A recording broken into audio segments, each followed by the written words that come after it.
Tu as peut-être fait des années de thérapie. Tu as parlé, tu as pleuré, tu as compris. Tu t'es dit « c'est bon, c'est derrière moi ». Et pourtant, quelque chose dans ton corps ne suit pas. Une tension permanente dans la gorge, des douleurs qui reviennent sans raison médicale claire, un ventre qui se noue dès que quelqu'un hausse le ton, une fatigue que le sommeil ne guérit jamais vraiment.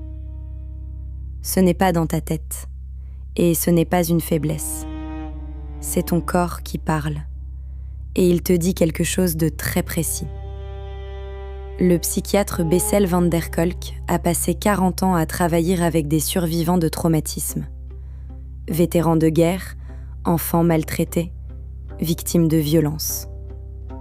Et sa conclusion, après 4 décennies de recherche, est aussi simple que bouleversante. Le traumatisme n'est pas un souvenir. C'est une expérience que le corps continue de revivre, même quand l'esprit a essayé de passer à autre chose. Il faut comprendre ce qui se passe neurologiquement. Quand tu vis quelque chose d'écrasant, une humiliation profonde, une trahison, une violence, même répétée et silencieuse, ton cerveau ne traite pas ça comme un souvenir ordinaire.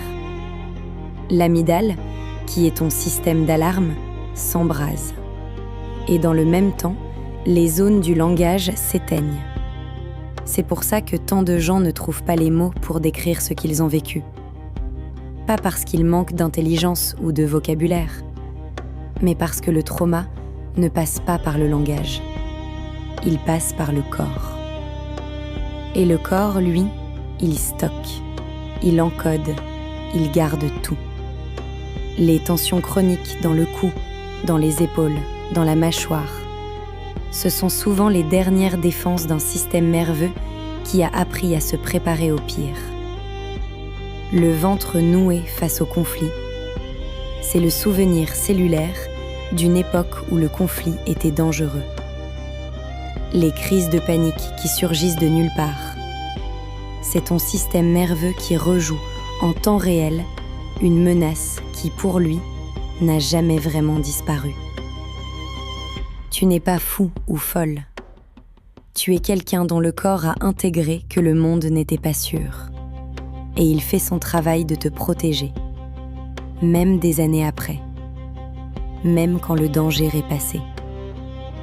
Ce que Van der Kolk a mis en lumière et que les neurosciences confirment aujourd'hui, c'est que la majorité des troubles psychiques de l'adulte, l'anxiété chronique, la dépression, les comportements compulsifs, les addictions, trouvent leurs racines dans des expériences traumatiques précoces, souvent répétées, souvent invisibles.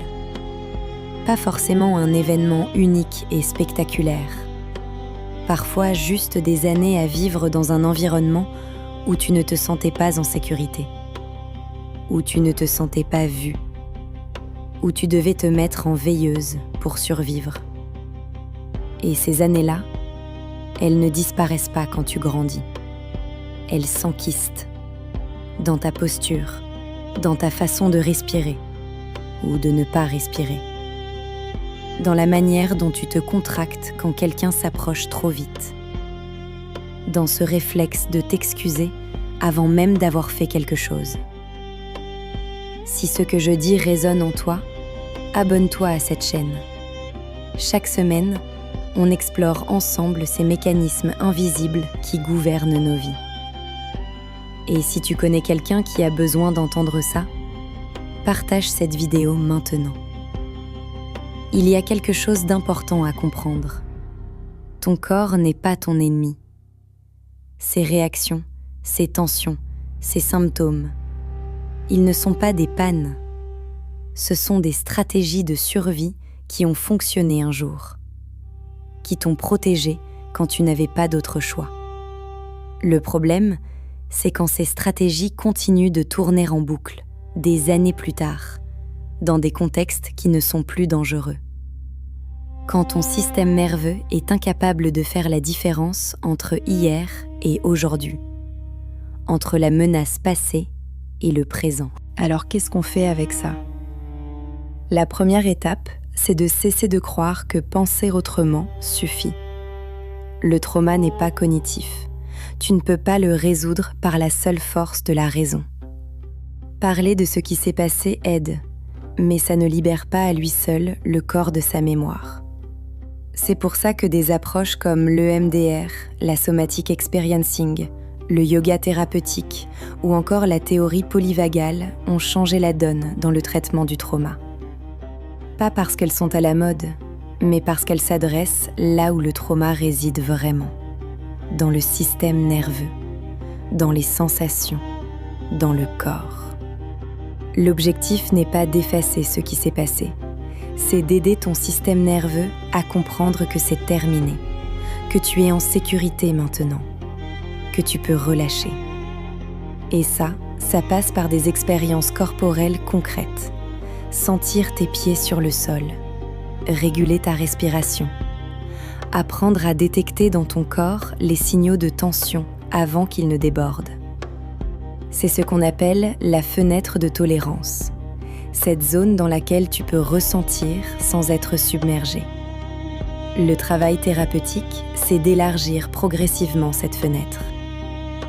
Il y a aussi quelque chose de fondamental que Van der Kolk souligne. Le trauma se guérit dans la relation, pas en solitaire. Le système nerveux d'un être humain se régule au contact du système nerveux d'un autre être humain en sécurité. C'est pour ça qu'une relation thérapeutique de qualité n'est pas un luxe, c'est une condition de la guérison. Et puis, il y a ce que tu peux faire dès aujourd'hui. Commencer à écouter ton corps différemment, pas pour le forcer à se taire, mais pour lui poser la question. Qu'est-ce que tu essaies de me dire ? Où est-ce que tu stockes quelque chose que je n'ai jamais osé regarder en face ? Ce n'est pas un chemin facile, mais c'est peut-être le plus honnête. Parce que tant que tu ignores ce que ton corps porte, il continuera à le crier d'une autre façon. Par la maladie, par l'épuisement, par ces relations qui se répètent, par cette sensation de ne jamais être vraiment là, vraiment présent, vraiment en vie. Ton corps garde le score. La question c'est, est-ce que tu es prêt à lire les chiffres ?